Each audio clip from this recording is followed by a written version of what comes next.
நம்பினேன் உன்னையே நம்பினேன் ஸ்கந்தகுரோ உன்னையன்று இவ்வுலகில் ஒன்றுமில்லை என்றுணர்ந்தேன். நன்கறிந்து கொண்டேன் நானும் உனதருளால் விட்டிட மாட்டேன் கந்தா வீடதருள் வீரே. நடுநற்றித்தானத்து நானுனை தியானிப்பேன் பிரம்ம மந்திரத்தை போதித்து வந்திடுவாய். சுழுமுனை மார்க்கமாய் ஜோதியைக் காட்டிடுவாய் சிவயோகியாக எனச் செய்திடும் குருநாதா. ஆசையறுத்து அறநடியைக் காட்டிவிடும் மெய்யடியராக்கி மெய்வீட்டில் இருத்திவிடும்.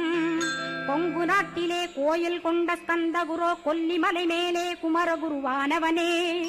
கஞ்சமலை சித்தர் போற்றும் ஸ்கந்தகிரி குருநாதா கருவூரார் போற்றும் காங்கேயா ஸ்கந்தகுரோ. மருதமலை சித்தன் மகிழ்ந்து பணி பரமகுரோ சென்னிமலை குமரா சித்தர் கருள்வோனே. சிவவாக்கிய சித்தருளை சிவன்மலையில் போற்றுவரே பழனியில் போக